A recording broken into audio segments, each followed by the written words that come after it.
করে বন্ধ করে দিল। রাস্তা কি তোমার বাবা? আমরা রোড ট্যাক্স দিয়ে চলি, কারো বাবার টাকা দিয়ে রোড ট্যাক্স দিই না। এরা কি করতেছে? দেশ অসল বানিয়ে গেছে একদম। নাকি সরকার চোখে দেয় না?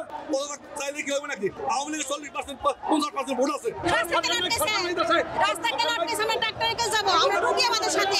ওরা রাস্তা ছাড়তে বলে। সরকার নাই করছে নাকি দেশ? আমাদের দেশের ম্যানেজমেন্ট ভালো না, বুঝছে? তাহলে রাস্তার উপর কেন মিটিং করবে?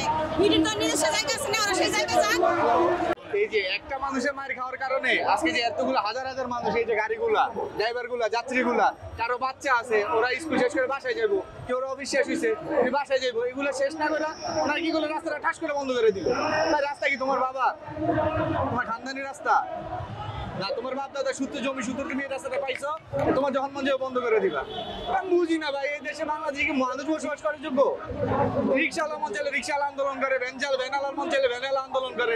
ভাই তোমার আমরা কি মানুষ মনে হয় না? আমাদের কি গরু ছাগল মনে হয়? ভাই আমরা রোড ট্যাক্স দিয়ে চলি, কারো বাবার টাকা দিয়ে রোড ট্যাক্স দিই না।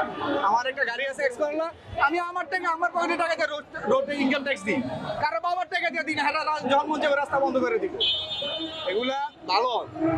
আমরা বাঙালি অশিক্ষিত, একটু শিক্ষিত সভ্য। দেশ স্বাধীন হওয়ার পরে আমরা যদি তারপরে যদি সভ্য হইতে না পারি, তাহলে বাঙালিদের আর কিছু আশা করা যায় না। এরা কি করতেছে? দেশ অসল বানিয়ে গেছে একদম। দেশের কাজ কাম সব বন্ধ হয়ে গেছে। আমরা রুটি করতাম রিক্সা ধরাইয়া, রুটি করতাম 1000 টাকা, 1200 টাকা, আর এখন 500 টাকা কামাইতে পারি না। আর রাস্তা বন্ধ হয়ে যায়, ও রাস্তা বন্ধ হয়ে যায়, এই রাস্তা বন্ধ হয়ে যায়। মানুষের কেমনে চলবো? মানুষের কষ্ট দেয়। 500 মানুষের 1 কোটি মানুষের কষ্ট দেয়, 500 মানুষের 1 কোটি মানুষের কষ্ট দেয়। চাইলে কি হবে নাকি? আওয়ামী লীগ জাতীয় পার্টি পদত্যাগ করে, জাতীয় পার্টি লোক আছে 40%, আওয়ামী লীগের 40% 50% ভোট আছে। হ্যাঁ, এরা কইলে কি পদত্যাগ করবে নাকি?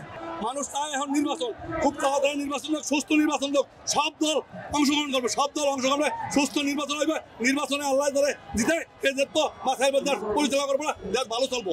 নাকি সরকার চোখে দেয় না? এই দেশের মন্ত্রী যারা দায়িত্ব পালন করতেছে তারা কি দেখতেছে না যে কি অবস্থা করতেছে? দেশটা ধ্বংস হয়েছে, দেশটা ধ্বংস করে রাখতেছে একদম। দেশে দেখে অসল হয়ে গেছে, একদম অসল হয়ে গেছে দেশ। এইভাবে দেশ চলে?